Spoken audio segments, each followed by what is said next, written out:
we bought a house like 3 years ago, and it's an older house, but it has 5 bedrooms. Like it has like a basement. And my ex-wife, my son's mom, we'd always co-parented well. She called me one day and was like, I have a crazy idea. My lease is coming up on my apartment. I don't want to renew it because that's when everything was shooting through the roof. And she was finishing up school. She said, what if I rented a room for you guys for a little while?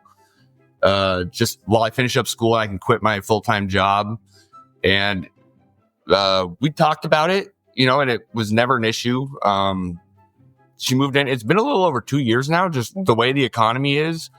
And it's been amazing. Like, me and her have been able to like heal on just like, we're divorced, and we're friends again. But that wasn't the point. It was, for economics that she moved in with us. But it's basically 3 parents to 2 kids. So we outnumber the children. And just this weird, just add water family dynamic. It's so wholesome.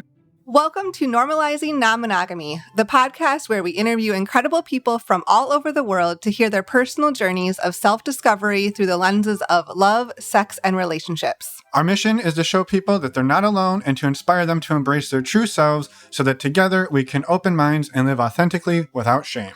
We believe everyone's story is powerful and beautiful, yet it's important to remember that everyone does life a little bit differently and that the views and opinions expressed by our guests do not necessarily reflect our own. Additionally, we aren't doctors. Please consult a medical professional for anything regarding your health that you might learn about on the show. Enjoy! Welcome to episode 380. We're Finn and Emma, and today we have a wonderful conversation with Ashley and Mark. Part of what I love about this conversation is that they really embrace their full authentic selves, and that comes through in the interview, as you'll see. They've been together about 6 years, have a blended family, and walk us through their non-monogamy journey over the last couple of years. Yeah, as you said, Emma, this is a wonderful conversation, and these two just have such a great, positive mindset as they're figuring it out and sort of figuring out as they go, with leading with kindness and just a ton of communication. And they also have a really unique take on a blended family that we haven't heard before. And, spoiler alert, you kind of heard the spoiler at the beginning, but they're living with his ex-wife lives with them. Yes. And they're also exploring non-monogamy sort of in the background. And there's just a lot going on. And it's a great conversation. So we're really excited to get this out there today. And so a huge thank you to Ashley and Mark for reaching out, for wanting to come on the show, and for sharing their story. And a reminder to all of you that if you want to come on and share your story like Ashley and Mark, we would love to have you come on. They don't have a podcast. They don't have anything they're trying to promote other than a whole bunch of love and kindness in the world. And so we love that. And we'd love to have you come on as well. So thank you again, Ashley and Mark, for being here. And we'd love to have you, listener, come on as well. For anyone who's a premium subscriber, we'll jump into the interview with Ashley and Mark right now. And for everyone else, we're going to go through a few announcements. First up, our usual, if you're not familiar with the premium subscription, it's a way to skip these announcements up front, but don't worry, we still share important dates of upcoming events in the outro. To sign up, go to our website, normalizingnonmonogamy.com, scroll down on the homepage, and you can sign up right there for only $4 a month. And we got some exciting new dates for upcoming things. We do. Today, yeah. We do. First up is this Friday, that is February 21st, 2025. We have our next virtual speed friending event.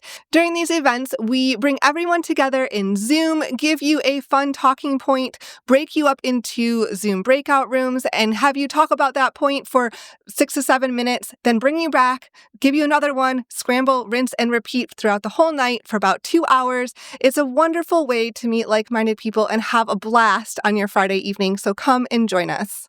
Next up, we want to remind you all about our virtual community, but don't go anywhere if you're like, I've heard about this virtual community.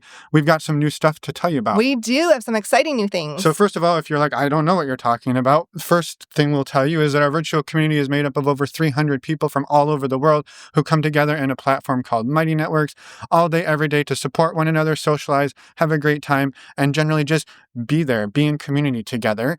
And we've got an exciting retreat coming up in April, over the weekend of April 25th to the 27th. We started doing these in-person retreats a few years ago as a way to bring the virtual community to real life and to start helping people really go deeper on their friendships and really to just strengthen the community bond. And so our next one is going to be, again, April 25th to the 27th, just outside of Atlanta, Georgia. We've got a whole weekend full of workshops, activities, food, games, all sorts of incredible stuff. We've got really great workshop facilitators coming in from around the country. We're going to be there, and hopefully you will want to be there. So if you'd love to learn more about the virtual community and the retreat, you can head over to our website, normalizingnonmonogamy.com, and you can click on the community tab, and there is a link right there, and you can download the program guide and learn all about it, and you can apply for the community in just a few minutes, and we'd love to have you join us.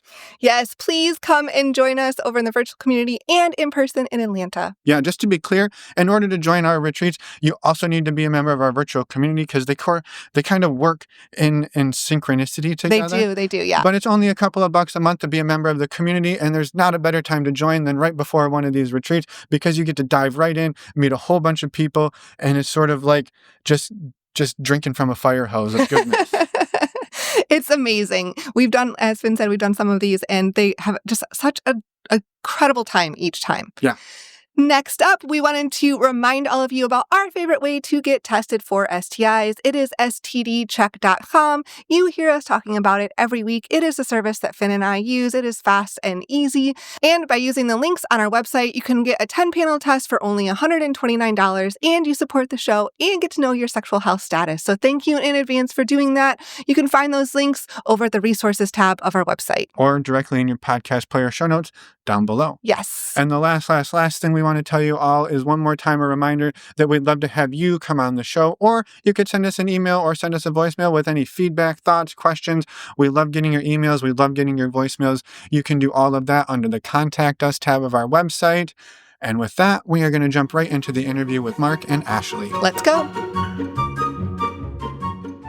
Welcome to the podcast, Mark and Ashley. Ashley and Mark, we're excited to have you here today. Talking early. We're early 2025, just kicked off the new year. So happy new year to you too. Happy New Year. Yeah. Maybe just to get us going. I mean, we've met you 12 seconds ago. So if you'd be open to just introducing yourselves at whatever level you're comfortable, and we'll go from there. Yeah. So I'm Ashley. I'm born and raised in Phoenix. Grew up, spent my whole life in Arizona. I'm 34, almost 35. I forget how old I am sometimes. Yeah, I mean, we have 2 kids. We're kind of just living our lives and trying to make it and survive, just like everyone else is, really. Yeah. And I'm Mark, and we've been together for just over 6 years. Mm-hmm. I was previously married, and so I came with a kid. She came with a kid. We call it just that water family, and we're fun as shit. Yeah. Well, let's dig into the fun. That's exciting. So what does maybe your sort of relational ecosystem look like? It sounds like a sort of blended family came together a few years ago. And how does it look? How do you two have a fun as shit life together? Yeah. So when we started dating, I had just kind of acquired sort of my nephew. He's 13 now, but I adopted him a few years ago. But he had just kind of come to live with me when Mark and I started dating. Kind of coincidental. I wasn't necessarily looking for a relationship at that time, having just been kind of thrown into parenthood with a 7-year-old. Just kind of life circumstances led me that way. But we used to work together, and it just happened. So we started dating. His son is 2 years older than mine, so they Younger. were kind of younger. So they were kind of buddies, and we were hanging out as like friends. They didn't really know that anything else was going on at the time necessarily. They had both been used to spending time with our friends' kids in different capacities. So we were dating for a while before our kids knew that we were actually dating. And then we told them a few months after we kind of officially started dating, and we've just kind of blended our families together. So it's him and his son and me and my nephew. And we've just kind of been doing life kind of together since then. Yeah, but there's a catch to this. So we bought a house like 3 years ago, and it's an older house, but it has 5 bedrooms. Like it has like a basement. And my ex-wife, my son's mom, we'd always co-parented well, but like weren't friends by any means. Like just everything 50-50. And she called me one day and was like, I have a crazy idea. My lease is coming up on my apartment. I don't want to renew it because that's when everything was shooting through the roof. And she was finishing up school. She said, what if I rented a room for you guys for a little while? just while I finish up school, I can quit my full-time job. And we talked about it, and it was never an issue. She moved in. It's been a little over 2 years now, just the way the economy is. And it's been amazing. Like, me and her have been able to like heal on just like, we're divorced, and we're friends again. But that wasn't the point. It was, for economics that she moved in with us. But it's basically 3 parents to 2 kids, so we outnumber the children. And just this weird, just that water family dynamic, it's so wholesome. And I think it's made our kids way more well-rounded, just seeing mom and dad still get along. Like, we always got along, but we live together. We all go in on groceries, and she doesn't know that we're non-monogamous. So that's like a funny little caveat, but like, we've been doing it anyway, basically. Like, never noticed for the last year. Yeah, which we're going to get to in a second. I just wanted to I'm so grateful that you have found a living situation, a relational situation that works for all 3 of you, right? So many people, when someone would come to you and ask that, would be like, no way, like, no. But to be open to that and be like, wait, maybe this could be really good for all of us. And obviously you need to have a relational confidence that would be a decent possibility that wouldn't work out. But I love that for all of you. I love that it's worked for all, and for the kids. For the kids, yeah, to have 3 adults to 2 kids, that's great too. So yeah, I'm just really grateful that that's worked out. And I'm also curious how this non-monogamy portion has entered in. I've always felt like it. Just get that out of the way. Like, and I grew up religious, conservative, like just, Christian. But like, I always was like, why can't we do that? But so I never even gave myself the ability to question it or ask it till a few years ago when I left all that. But so that was just kind of a baseline in the back of my mind. Yeah. So he grew up very conservative and just with a lot of like restrictions and guidelines that he kind of lived his life by.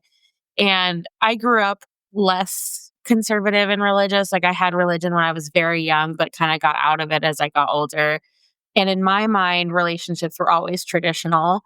And he kind of, over the time in our relationship, he had kind of mentioned to me a few different times that he didn't really always agree with monogamy. It wasn't ever like a pushing for anything. He wasn't ever trying to push me into anything or, pressure me into anything necessarily. But about 2 years ago, it came up, and we were having a conversation about some friends of ours. And he was like, well, actually, I've kind of been thinking, and he sort of brought it up of like, so scary. What if we did this? I mean, we in the past had talked about like threesomes or something to that effect not every, but lots of men kind of want that in a fantasy world. Like, they want to have like exciting times like that. And I wasn't necessarily opposed to it, but right after or shortly after we started dating, COVID happened. So it was like all of the isolation, and it was kind of a rough time for us. And then when we got our house and things kind of started to settle and we were having this conversation, I wasn't necessarily surprised when he brought it up, just because I know who he is. And we'd always been from the get very open. Yeah. And we had always been very open and honest with each other. So right out the gate, it was like, I have this kid that I'm now responsible for. He's legally still married to his ex. Like, that's just kind of another detail in our weird little relationship. He's legally still married. And so from the get-go, we were just very open and honest with everything that was going on in our lives. And so that's how we set the foundation for our relationship. So that's how it always went. So when he brought it up, I wasn't necessarily surprised. I wasn't angry. I was like, well, I don't really know if I'm okay with that, but I'm like open to talking about it. So we really spent about a year roughly talking about it, listening to different podcasts, kind of just like learning different perspectives about it. And I think for me, it was really a mindset shift. And like, it doesn't mean he's taking advantage of our relationship. It doesn't mean he's not satisfied with me. I've never felt like he needed more than what I was offering him or that I wasn't enough. She's so good. So just after like talking and learning about it and kind of shifting that mindset, again, we spent about a year kind of talking about it and learning before I agreed to like, let's try it out. And I keep telling people like, I don't know necessarily what I expected from it, but it hasn't really been what I expected. It's been different, but in a good way. We haven't had a lot of bad experiences in the non-monogamy world, but it's been eye-opening for sure, just in like opening us up to this different kind of world and these different perspectives and these different approaches to relationships. And I think it's hard when you're so used to things being so traditional to accept things that are different or that are non-traditional, but it's been pretty good overall, and it's kind of, I think, made us better communicators with each other. Mhm. Yeah, that's amazing. I'm curious, what I know you kind of said you didn't really know exactly what to expect, but I'm curious what for that year, or even the sort of, we'll call it the pitch that you came with, Mark. Like, what was sort of the pitch and the idea you had, and then what were you two sort of for that year? What did that look like? Were you just kind of trying to figure out what approach you wanted to take or how to jump in? So I told her, like, it's the timing's on you. Like, I'll never push or pressure, like, if we ever do it. Deep down, I kind of knew she would, just knowing her.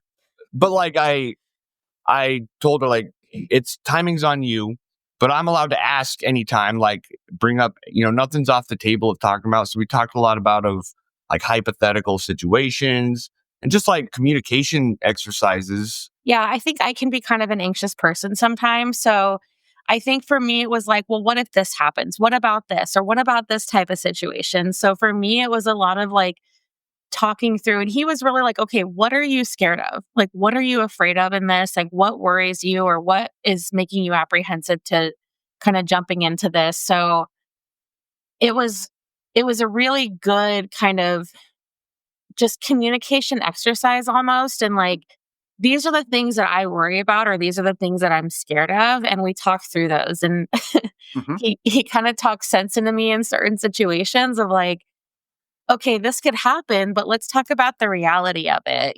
Like if there's any situation that you're not comfortable with, we would talk through it.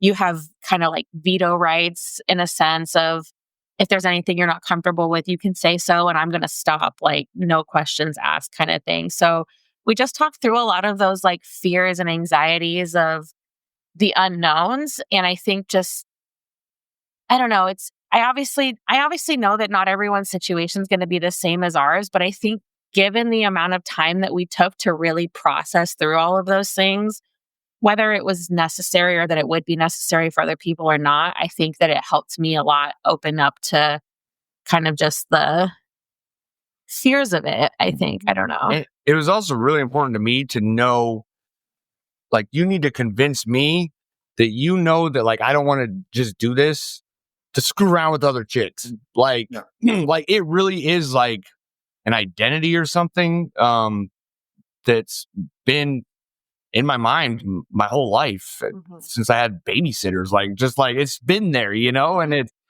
and trusting her to know this about me, and but it was important to me that I knew that she didn't think that I was just, and she showed me that, like, it was real clear, and all the what if conversations, and we just talked through them all. Nothing was off the table, and there was never tension, really. Like, And he would send me like podcast links to listen to kind of just, again, open my mind up to the different perspectives or approaches to relationships and just thinking about it in a different way. Yeah.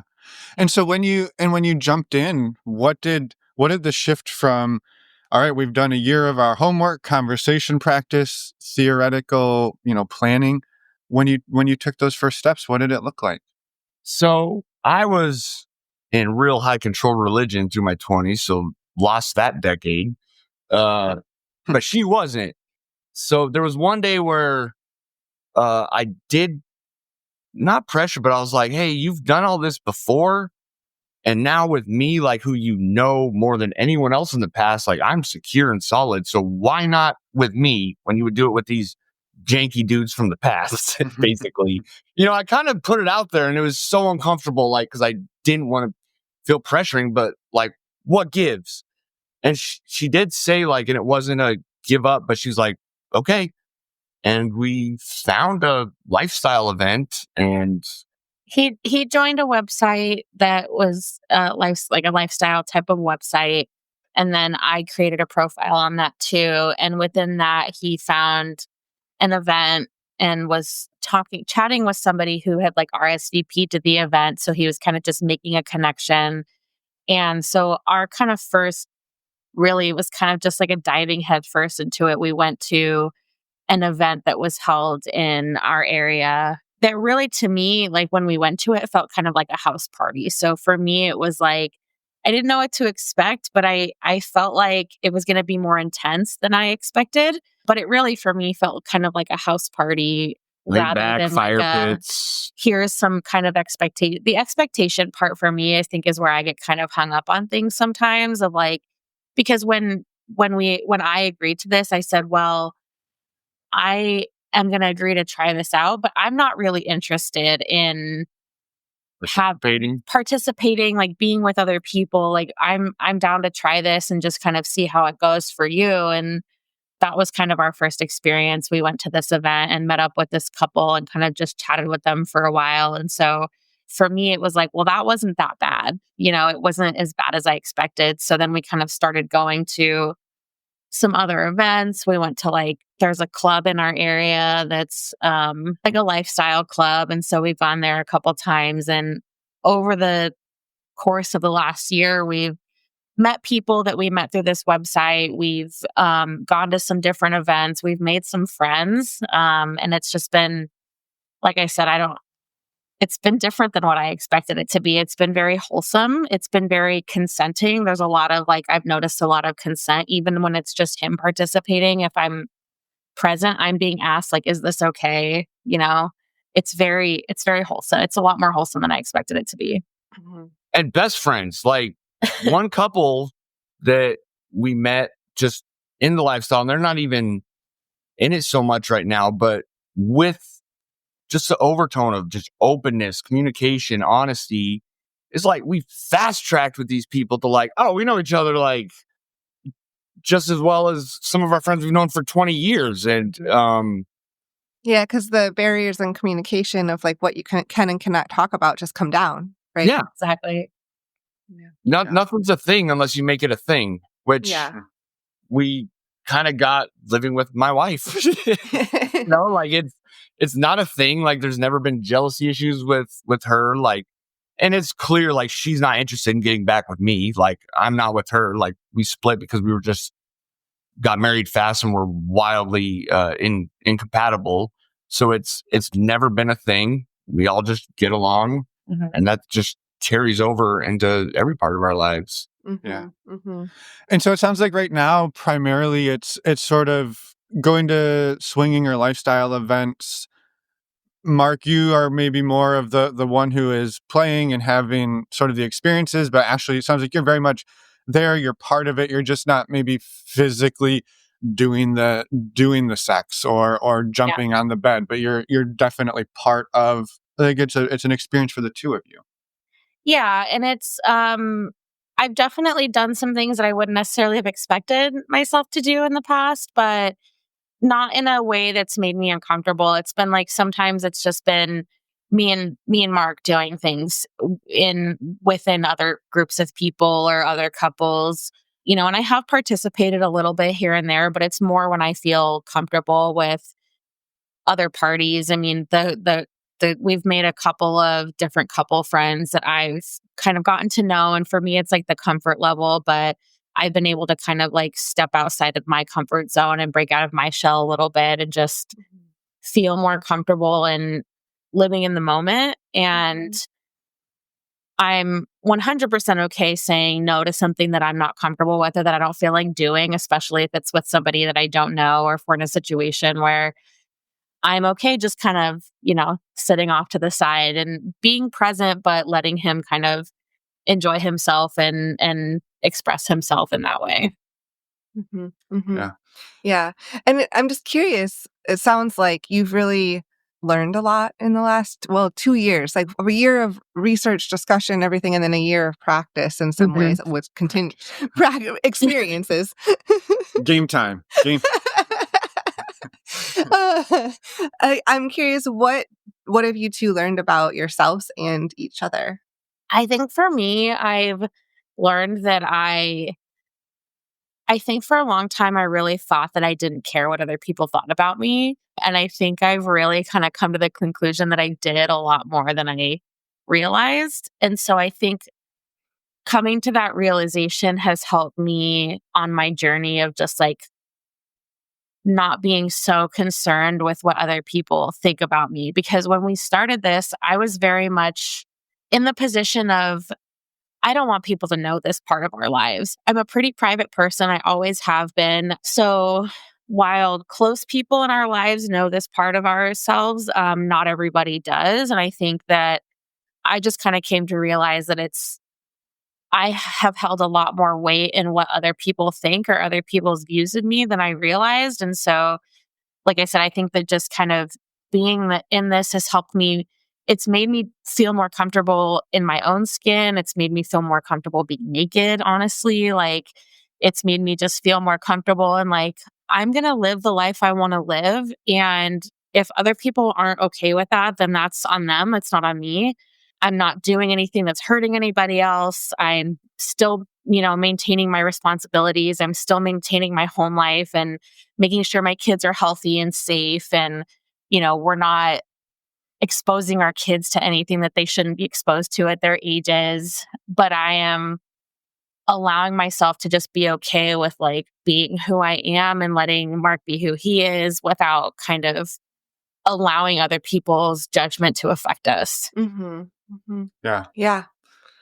Which I think is amazing. It seems like you two do that in many aspects of life, right? It's not just going to swinging events and lifestyle stuff, but even your living situation. I can see how most people would look in from the outside and be like, what in the world? And you just, and the two of you are just sort of like, oh no, we make it work. We have a good time. We call it our party trick. Like, yeah, like, in any sociable situation, like, I'll just make a joke like, yeah, we came out tonight and left the kids home with the wife. And, people, what? And it's very interesting to hear about. And people, like, well, how does that work? Like, I would be able to do that. And it's fun to talk about. Like, it is interesting. And we're proud of it. Like I've unofficially named our house the wholesome home of hedonism. Like, you just come here and do like, kick your shoes off and just be yourself. And I feel safe doing it. Just you can be your true authentic self. And we, are encouraging that from our kids. It's sort of inadvertently like the we listen and we don't judge kind of fad that's going around right now. It's like we didn't put words to it, but I feel lately like it's very much that like we listen and we don't judge. Like we're not, we're in a place where we provide a safe space for our friends. And like our close friends, most of them they're not in the lifestyle. Like they don't necessarily relate to that side of us, but they do in other ways. And they love that we're so open and just honest and accepting and welcoming. And mm-hmm. Those qualities show in other connections as well. Yeah. I'm curious on your side, Mark. So Emma's question about what you've learned about yourself. Like this for you it sounds like a long time coming, and you're now sort of doing it. So what has this experience been like for you to sort of start tapping into these parts of yourself? So I, for the first time in my life, have felt like I'm like my true free to be myself, who I am. And it's not just the non-monogamy part, but opening that up has been a huge part and just freed me to be not apologizing for anything I want to do. Like I do what I want. Like as long as I'm not a dick, do what you want. I think everyone should live that way.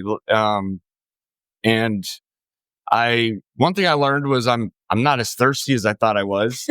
Like growing up all repressed and like, I always had like a high drive, but a lot of that was from restriction, like unspoken restriction. And now that I'm free to do whatever I want, I value connection, so we, out there making friends more than just, friends with benefits. And if benefits happens, cool. If not, like that's never the goal. And I just feel very free and happy. It's growing up in religion and being out now, just living my true self. it's been great. It's amazing. I mean, it sounds like to me, I hear a little bit of it's not even so much that I needed to do all of the things, just to be able to if you wanted to, right? And it's Yeah. almost like once you had that freedom, the sort of angst that came with it sort of dissipates at a Yeah. Yeah, like having conversations with people of the opposite sex, even, whereas like some of the conversations may be a little bit more intimate in nature, not necessarily sexual, but just having more open conversations with somebody who is the opposite sex, but not feeling guilty and knowing that you're still not crossing a line, but you can still have kind of more intimate, more in-depth conversations with people. And it's not a thing. It's not like Not a thing. you shouldn't be having that kind of conversation with her or with him or whatever the case is. We're a little bit more open to just having more free conversations, I think. And for me, like with him, he's always kind of given me the space to be who I am and met my needs regardless of his own. And so for me, I felt like it was kind of not necessarily that it was owed, but I felt like I should be meeting his needs too. It's not hurting me. It's not affecting our relationship. It's not having any negative outcomes from it. So it's really been kind of a positive experience for both of us. And even before we opened up, we'd had our own individual friendships and relationships with like in a couple, like the male and female, so like my best friend, his wife is also my best friend. And we have our own friendship. Like we'll just text me and her, and it's never been like inappropriate or anything. Like they're not in the lifestyle at all, but they know we are, and they've never felt uncomfortable. Like there's just that open friendship and relationship, and it's not everyone's in boxes of the guys are friends and the girls are friends. Yeah. Yeah, there's fluidity there. Yeah. Yeah. I was also curious, and this may be something similar for what you both just shared, but are there things that you've noticed or learned about the other person in the last couple of years that like really have come up for you? For me, like kind of like he said, like he's less like quote unquote thirsty than, I expected. Cause again, just kind of knowing him and knowing his free spirit and knowing his openness. Again, I wasn't surprised when he brought it up, but I definitely expected there to be more. I expected him to be having more kind of individual interactions and experiences with women on his own. And there hasn't quite been as much. I mean, it sounds silly, but like we really like hanging out with each other. So if he's saying like, "Hey, there's this person that I'm talking to that I want to meet. I want you to come with me," or "There's this event and I want you to come with me." So it's a lot of like, sometimes I do have to be like, "No, I think you should go do this on your own." And he has, but it definitely hasn't been as much as I expected.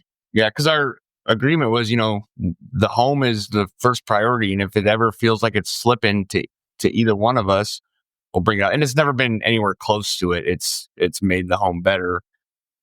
For what I've learned about her is seeing those kind of walls come down of just not caring and being herself. Like she said, she hasn't participated a lot, but she has sometimes with, some of the friends that we've made that are more close and comfortable, and seeing that side of her that just kind of lets the walls down and she feels sexy.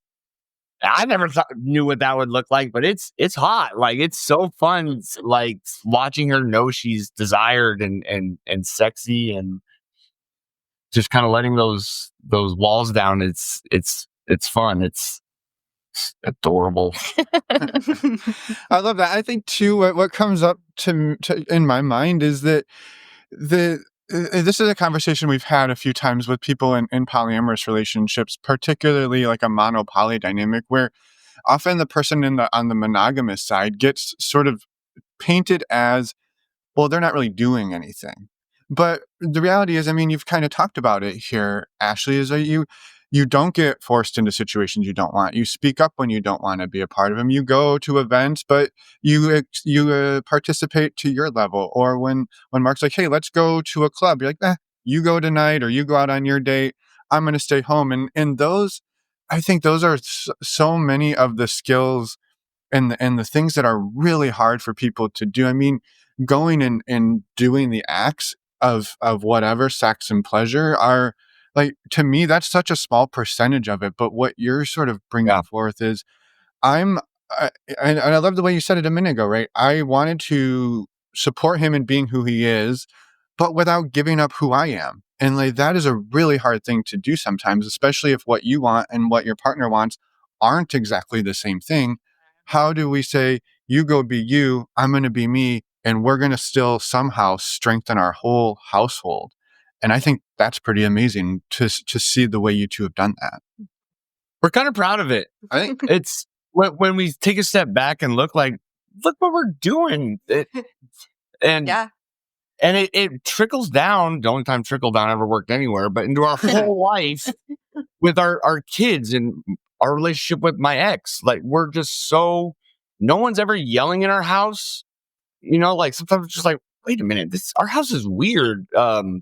Like the other night, I picked up my son from his practice, was taking him to Ashley's son's basketball game, like for the end of it. And I told him, Ashley texted me and they're losing pretty bad. And my son's like, well, I guess I'll be prepared for him to be grumpy on the ride home. And like, I was just thinking, like, this is weird for an 11-year-old to have that maturity of like, okay, I'm going to let him be in his space and I'm ready for it and not judging him. And it's been so cool just seeing everyone gives each other space to be who they are in the home. Mm-hmm. Yeah. And I think it's interesting too, because you mentioned like just letting the other person be without giving up parts of yourself. And I have had conversations with other men who have been, married or in relationships, and they're trying to kind of step out without their partner knowing. And I'm in a place where I'm like, I'm not going to be involved in that because that's not really what I don't want to do things that make me feel icky. And sneaking around is not something I have any interest in doing. But like, have you had conversations with your wife about potentially opening up or what you're feeling or what your frustrations are? And they just haven't because of fear of, rejection or fallout or divorce, in a big extreme of, I'm like, well, if you get caught cheating, then you're going to end up in divorce anyway. So what's your alternative if you're that unhappy? And I really appreciate that Mark kind of brought it to me. And it wasn't out of frustration of, lack of intimacy or not getting what he needed. It was just, this is who I am and this is how I feel. And I want to see, open up the dialogue of what could come of this or what we could potentially morph this into. Mm-hmm. Yeah. Mm-hmm. Well, and not a level of like desperation and pressure that can come sometimes. I think especially coming out of a high control religion, like you've talked about, like that can build up for years or decades. And then when you're finally able to like start to let the pressure out a little bit, it can just blow. And it sounds like you two have done just a really amazing job of, let's keep it like, not to say we don't push our limits and grow, but how do we do that without stressing the system so much that it falls apart? Right. What are some of the challenges that you two have encountered? I don't. So the thing is we haven't had a whole lot of challenges within ourselves or within our relationship itself. I would say the biggest challenge has come from miscommunication or maybe like a lack of communication with other people. I think when I went into this, especially having joined this site that we were on, to me, I felt so inexperienced and new. And it felt to me like the people that were on this site were so much more experienced than we were and just had it all figured out. And so I think where we've had a few kind of hiccups has been with other people and just making assumptions about where they were at in their relationships or where they were at in their non-monogamy or what they had agreed to or what they had kind of set up within themselves. I think it was just like I made some assumptions that I shouldn't have made. And it wasn't anything terrible. It was just like assuming things were okay that maybe necessarily weren't, or not having enough conversations ahead of time about, okay, this is what we're okay with. What are you okay with? Like, where are the boundaries? Just kind of making assumptions and letting things happen based on those assumptions rather than having some of those really detailed and sometimes maybe less comfortable conversations ahead of time where we probably should have. And we'd realize after the facts on one or two occasions that we told, especially other couples, our dynamic is, one podcast we listened to was like, rules can make things messy, which sounded crazy, but it's really like we don't have rules other than protection And just and open communication. communication, So, being honest. there is nothing that's off limits, because if there's something, we talk about it. So we would communicate like, we don't have rules. If you can proposition me or her, and you don't have to worry about us. So we communicated that, but we didn't get like that direct, dynamic from other people. And it just caused some kind of confusing times, like she said, it was nothing major, but that was a challenge of, we're the newbies and we're pretty good at this for newbies, I guess. Like we thought you were leading this. And I don't necessarily feel like that's, obviously it's not the norm necessarily. Like, I don't feel like I can just say, this is how everybody should be. I think that we had a really solid foundation for communication and open honesty, even when it felt uncomfortable for us way before we ever got into this. So I think that really helped us as we were kind of getting into this. And for me, I was able to really get to a point where I felt completely secure in our relationship. So I've never really been a super jealous person to begin with, but I didn't ever really feel, and there was a couple of, I can't say there was never any jealousy or any, there was a time where he was going to go meet up with somebody by himself. And this was the first time in our experience that he was going to do that. And at the time, for whatever reason, it just didn't feel great to me. Like, I didn't tell him don't go. Like, we had agreed to this, but I just didn't feel great about it. And I think he could sense that within me. And I think he responded to it in probably the best way that he could have. And like, yeah. I recognize how she's feeling right now. And I'm going to this isn't the right time to go. So he didn't end up going and ended up meeting with this person later on. And I've met her and it was fine, but it just, at the time, it wasn't right. So. And she was kind of mad when I told her, hey, I canceled. Because Ashley felt like, well, I don't want to be the one telling you no and holding you back. Yeah. And I was telling her like, no, I chose not to because I didn't feel it was right. Like, it can be another time. It just didn't feel right at this time. And even, when I was telling the girl I was going to meet up with, I told her, hey, I never expect an explanation, but I'm going to give you one anyway. And I told her exactly where we're at. Like, we're new. And she'd already known like kind of the basics of us as a couple. We never met, but I told her she didn't feel right. And I just didn't want to do it at this time. She was super understanding and she's one of our friends now, so it happened later. And then later when we looked back, she said I was right, which I love, like, I'm glad you didn't at that time. It wasn't. And it really wasn't because I thought she was stopping me. I wanted to hold back and we'll do another time. And even though I felt bad for canceling plans and, she got a babysitter, like I felt horrible, but I didn't, our home comes first and she was super understanding. And then Ashley was, and it was a great lesson. And yeah. Yeah. I love that. I love that story because I think it brings in a few things that I was curious about. Because you had talked about earlier veto. You'd mentioned like, well, we have veto power, and and our house comes first. And this is always one of the really hot topics in non-monogamy is people have really strong opinions about hierarchy and how we do that and how we take care of one another around that.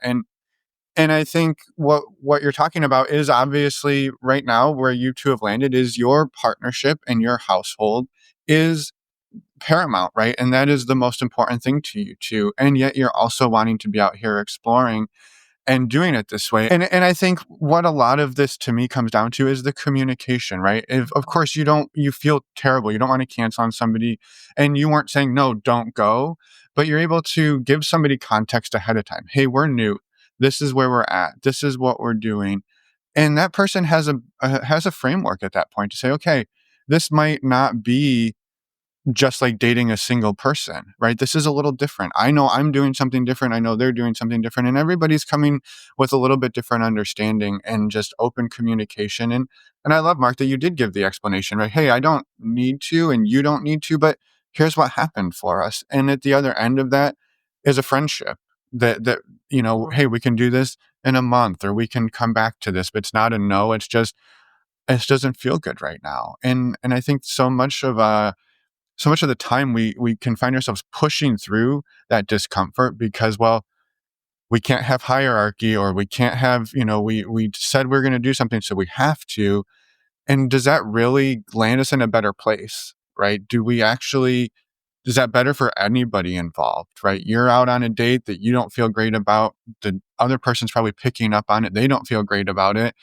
Sure, they got their money out of their babysitter, but was it really worth it or was it better to stay home that night, right? And who knows? Mhm. But I love the way that you communicated through this and I just appreciated that. So Mhm. I appreciate the story.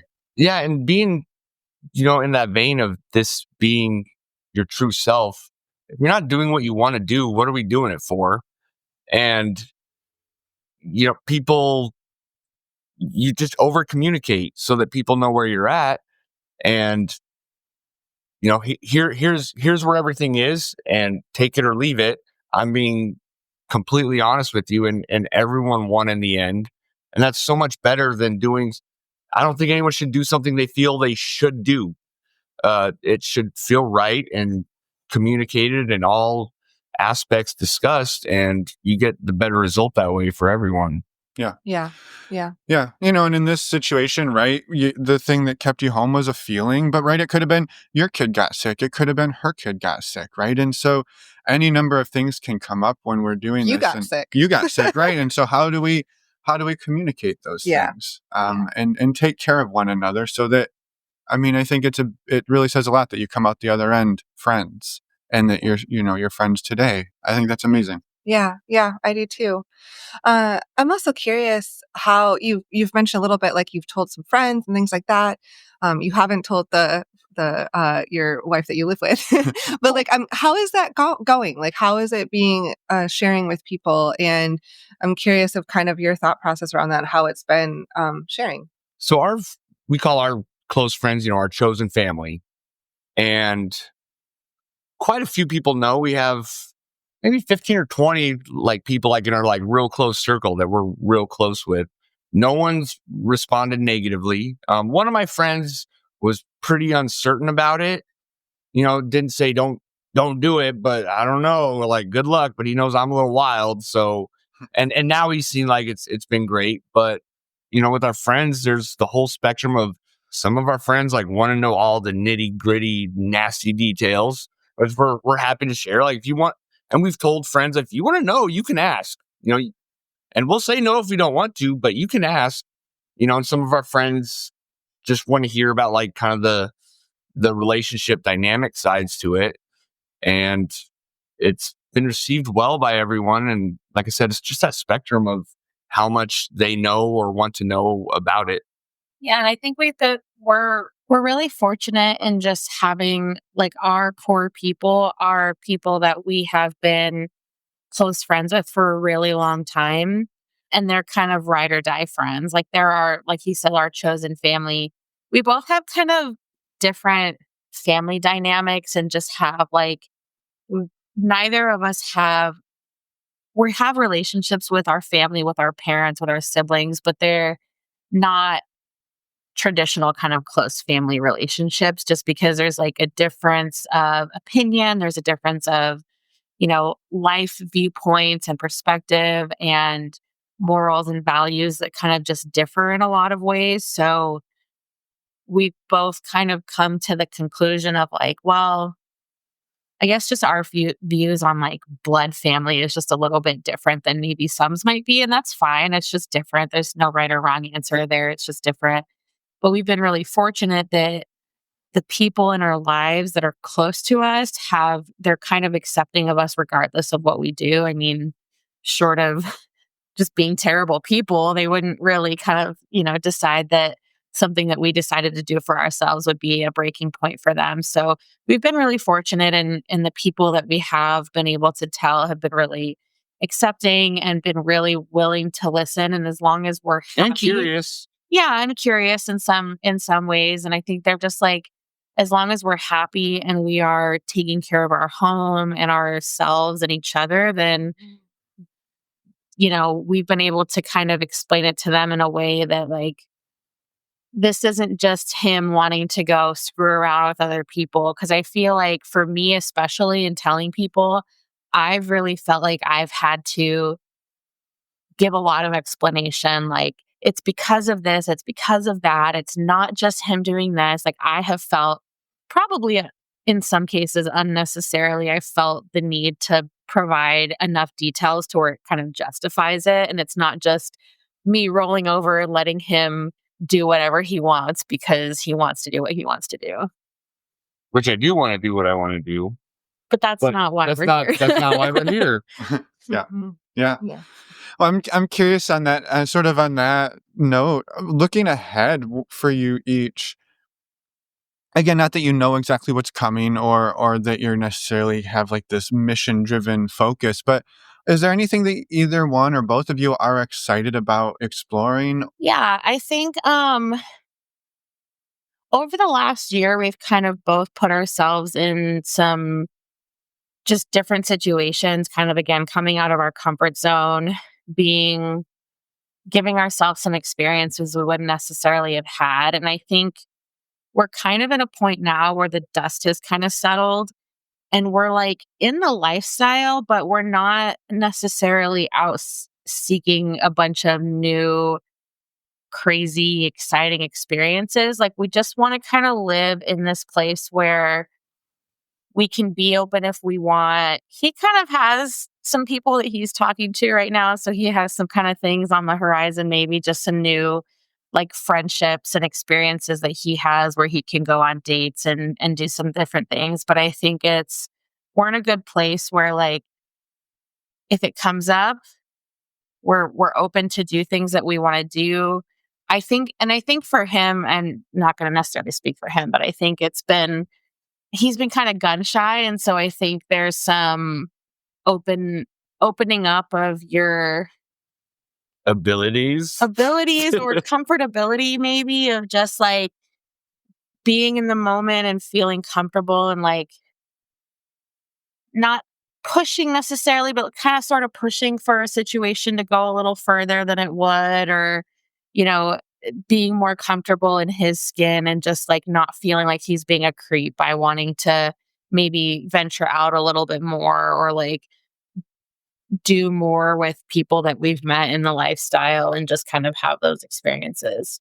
Yeah, like I'm comfortable in my skin, which is newer too. Um, but I'm really cognizant of specifically women's feelings, and just kind of the assumption that any guy talking to you is just trying to get in your pants, and I don't want to come off that way at all. And some of our friends we've made, a few months after being friends with them, they've been like, "Why are you holding back?" And I'm like, "Oh, I'm sorry. I'm just like I don't want to push or like impose." So I guess learning how to like flow in that more comfortably. It's funny because he wants me to lead situations sometimes and I want him to lead situations sometimes. I'm like, I'm just going to be back here where I'm just kind of going to go with the flow. But then he wants me to lead situations and I'm just not really in that confident headspace necessarily because again, I'm more just like participating when I feel comfortable or once we're at a point where it's with somebody that I've kind of gotten to know. And I'm not necessarily saying we need like years long friendship for me to open up with somebody else, but I do need some sort of level of just comfortability and like I guess I consider myself to be a little bit more demisexual and like needing that connection with somebody to want to kind of be intimate with them. So our experiences have primarily been as a couple, but he is kind of venturing out a little bit more on his own just when sometimes I just don't feel like it. And sometimes I would just rather be at home or just like not have to feel sort of the implied expectations that I sort of feel sometimes when we are in certain situations. And I prefer her to be there, not out of like insecurity of, well, I don't want to do anything without you. It's out of like, she's just more fun. Like I like hanging out with her, and it'd be better if you're there, but if not, so it's how I tell people that I'm talking to, like I'll try to get her to come, but it's more fun. She's cooler than I am, but you might just be stuck with me. Yep. I get that. I love too what you said, Mark, about the feeling of I don't want to seem like the person who's just like trying to get some, right? So how do you walk this line of I want to be respectful and considerate, but also share my wants and my desires without those feeling like a pressure, without those feeling like if I share this, I don't want you to feel like you have to do it just because I put it out there. Or it's just that's a pond I swim in myself a lot. And so I really appreciated you putting that out there, because it's not easy to do when you're really worried. Like I don't want you to feel like you have to say yes. I don't want you to feel like you should do something you don't want, but here's something I would be interested in. It's a tough place to be. Mm-hmm. Yeah. And with every communication with every person or party, there's going to be some level of, if you hang out with me or us, there's never any expectation for anything. We just want everything to be organic. Do whatever you feel like. You can ask anything's on the table to ask us, or you don't have to worry about our relationship or, crossing any lines. We're good here, but we don't expect anything. And it's just, so we try to set that basis. And I also say she doesn't participate that much. She might. I say she doesn't play hard to get. She just kind of is. But, because if it's specifically with another couple, that's set up front before we would ever meet up. Just know there's no guarantee for anything, and we don't expect any guarantees. Mm-hmm. So try and just get that out there. And we haven't met any weirdos. I think that upfront communication has really just helped, find more of the dynamics that mesh with us. And yeah, and we've met some people that were on a much different level than we were, and that became clear very quickly. Yep. So there was definitely some situations where we met couples that were just, again, way more experienced, way more intense, have very specific intentions that just wasn't really our vibe. But I think the thing that's been kind of interesting, especially with other women, is like women are expecting the man to lead the situation, whereas Mark is expecting the woman to kind of lead the situation. So that's been kind of interesting of like, I think you just need to be a little bit more direct about what you want and not wait for me to kind of back you up on that, or wait for her to give you the direction about what she wants. Is because I think for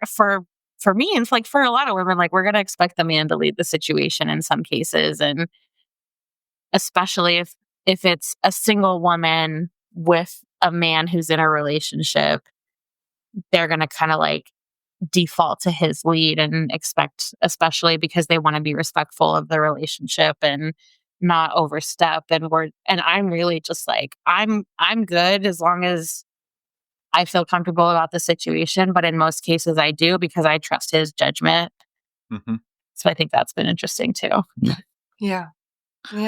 I feel you, Mark. I spent many years in the swinging world being like, take the lead. And they're like, here's the lead. And I'm like, oh, no, I can't do it. So I feel you. Balance of wanting to be respectful, but also like sometimes you just need to take the reins and lead a situation to where you want it to go. Because sometimes the other person's going to follow suit. And if they're not comfortable with it, they're in most cases going to say it.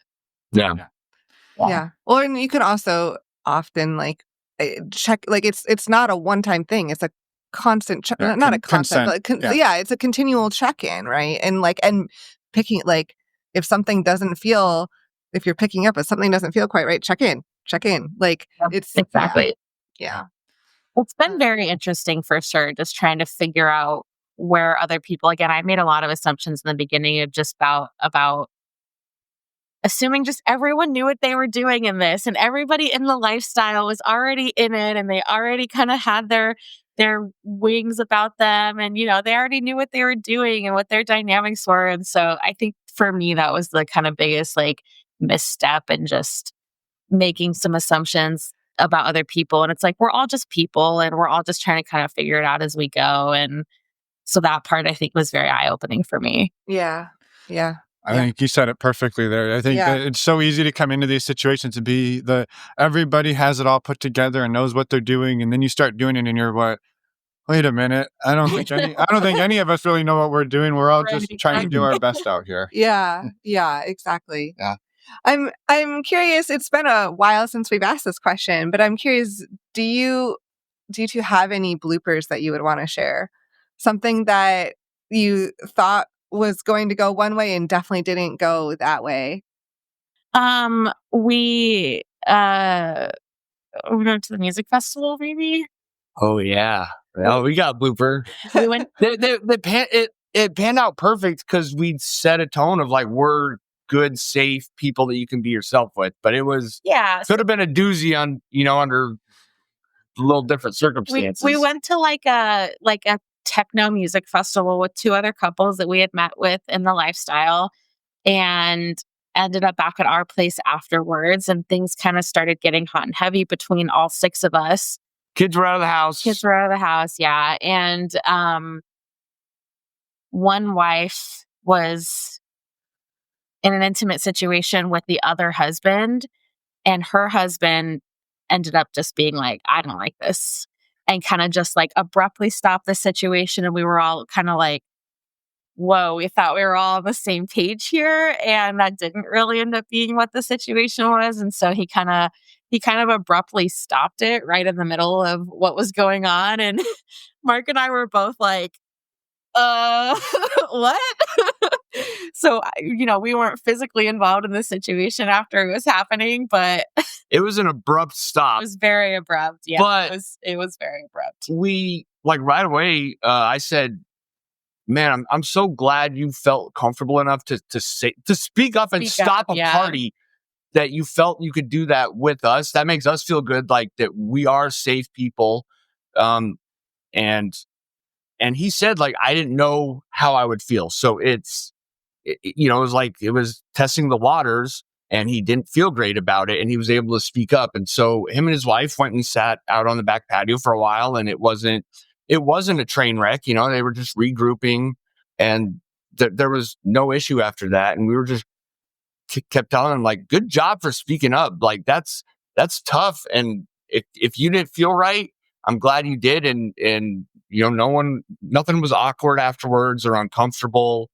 Everyone was really giving each other the space to feel how they feel and be who they are. Yeah, I think like the worst, not worst, but sort of the worst of it was like, I think it did make the rest of us kind of gun shy when it came to the two of them.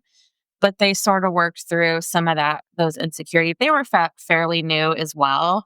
And they had done some swinging with some friends that they had previously. So it was with some it was people that they were very comfortable with, and they were making sort of lifestyle out of existing friends, which can be tricky and a little messy sometimes. But it was sort of their first experience with they had met the other couple before, and we had kind of introduced those two couples together. But yeah, it was just, you never know how you're going to feel until you're in a situation. But we've also learned too that like we can go to events or we can go to clubs and stuff and not do anything, or only like kind of just enjoy each other and not feel like we have to participate with other people if we don't, if vibe doesn't feel right. Yeah. That's amazing. I love that story so much, because I think you touched on a part of it too, Mark, is that they felt comfortable around you, that you've created an environment where people can speak up. But I also think there's this part where I can see the gun shy or people maybe being a little worried around this couple, but at the same time, they spoke up in the moment and Yeah. didn't let something turn into an explosive situation. So I think that says a whole lot about the situation, that they could stop in the middle, they could step out, regroup, and keep going, right? Not necessarily that night or not jumping back into the into bed with everybody, but that they were able to recover and keep going without burning everything to the ground. So I think that's amazing. Mhm. Yeah, they did recover. Like, we have been with them in like play parties, so they Since, didn't kill their relationship. It was, they moved on, and just in that moment, we're able to take that space, and nothing's a thing unless you make it a thing. I was gonna say it. You beat me to it. Yeah, nothing's a thing unless you make it a thing. I love it, Mark. I've really enjoyed talking to the two of you today, and just your attitude for life in general, but especially around all of this. And so it's just been a delight. And I'm curious, before we let you go today, if there's anything else you wanted to share out in the world. And also, I'm hoping we get to have you two back on in the future, because I have a feeling it's going to keep being amazing stuff for the two of you. Yeah, we would definitely We'd love to that. come back on. Yeah. I would just say, I think for anybody kind of considering getting into this, I think that for for me especially, just kind of being more of an anxious person, feeling a really solid foundation of communication, I think that's so, so, so important. And I think too, like, it's easy to think you have good communication with your partner until some of the really kind of more challenging things come up. And we just were really fortunate, and we've lived, even with though we've only been together a little over 6 years, we've lived what feels like a lot of life together, especially kind of just going through the pandemic together, raising kids, me being a new mom to a 7-year-old, like that had its own challenges within itself. So I think that it's important to set that really solid foundation. And if you're going to go into it, make sure you've done the work ahead of time, because we've seen with other couples kind of go into it without having quite the solid foundation, and or maybe going into it because the other person wants to for whatever reason, or maybe they're pushing it. But I think that the biggest thing is it's not as scary as you think it's going to be in a lot of cases. And I had heard, since we've kind of gotten into this, I've heard some kind of horror stories, but I think like it's been really eye-opening for me, and just seeing that it's really consenting, it's really wholesome. It's a lot of people are really understanding and aware of other people's feelings and boundaries. And so I think again the biggest thing is just super, super open communication and dialogue, and don't make assumptions based on what you think it's going to be before you kind of experience it. And I would say, if you're wanting to get into this and you haven't brought it up to your partner, bring it up as, hey, this never has to go anywhere, but as a communication exercise, and let that just insane honesty and openness uh, trickle down to the rest of your relationships. Our relationships with our kids, while they've never been bad or strained, they're even better. We're just so open and honest with everyone in our lives, with coworkers. People know where we stand on everything, and it makes us safe people to be around. We've our older son, he he could talk back and have an attitude sometimes. And what changed it was us telling him, being vulnerable, you're hurting our feelings, bro. Like, that's why I'm pissed. Like, I'm not coming at you. You do what I say because I'm the parent, but you're hurting my feelings and making me feel a certain way. And just that open honesty, he gets why he shouldn't be a dick. And it's and again, he wasn't terrible, but being that open and honest gives people more comfort in being who they are and to figure things out. And it's a great communication exercise, whether you go into it or not. The what ifs, it's interesting conversation. Yeah, and I think trying to break the mold of all of the conversations that are seen as so taboo, like sex and drugs and just life, like all of these things are real and they're happening, and not talking about them doesn't mean they're not going to happen or that you're not going to experience them. So we're open with our kids about and age appropriate, of course. Like, we're not, crazy parents, but we're open with our kids about sex and about drugs and like weed, even, for example. Like, we smoke weed sometimes, but we tell our kids, like, your brains are still developing, and this is why you shouldn't be doing this at your age. They're 13 and 11. And my 13-year-old, a lot of his kids, unfortunately, he's telling me that his friends are smoking weed. And I'm like, your brain is still developing. So, And he tells his friends that. yeah. Because we've given him science and a reason. We're not just saying don't do it just because or because I said so. And we're not going to be like hypocritical and say like, well, we're going to do it, but you can't because you're a kid and we're the adult. And that's just what it is. Like, we have conversations with them about, the consequences of their actions and the things that they do. And we also accept that they're not always going to make the right decisions. That they're going to make mistakes, and we're going to be here to work through it with them. But I think just really trying to break the boundaries or break the mold of some of those conversations that are seen as so taboo, because it's the reality of the life we live. It's the reality of the world we live in, and it's not going to change. It's just about how you approach it. Mm-hmm. Mm-hmm. Yeah.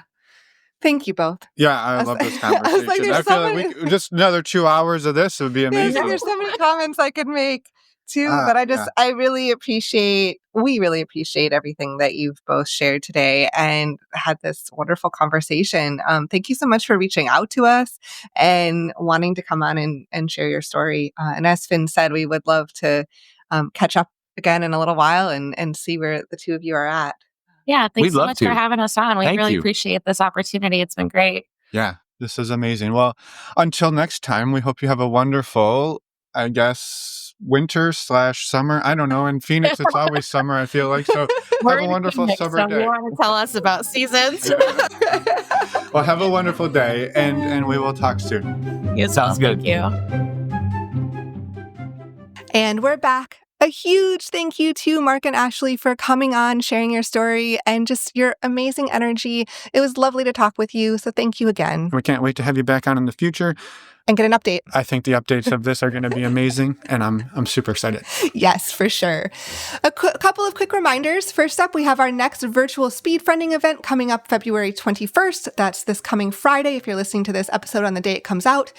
Also, if you happen to miss this one, don't worry. We'll have more virtual speed friending events coming up. So just go to our website. You can look whenever the next upcoming one will be. It'll be listed there. And we also have some upcoming in-person friending events. We do. As we always tell you about on the show, we have our virtual community, but within the virtual community, we also host in-person retreats and gatherings, and our next one is coming up on April 25th to the 27th. So if you would like to be a part of that, well, we would love to have you do so. You can find out more information under the community tab of our website over at normalizingnonmonogamy.com. There's a whole 13-page program guide that tells you all about the amazing stuff that we're doing and all of the amazing presenters and workshops and everything going on. So please check it out and then get yourself down to Atlanta and get yourself into the community. We would love to have you join us. Next week, we have an interview again for you. It's with Joe Allen. Come back and listen then. And I think that's everything. That's all. Bye, everyone. Thanks for listening.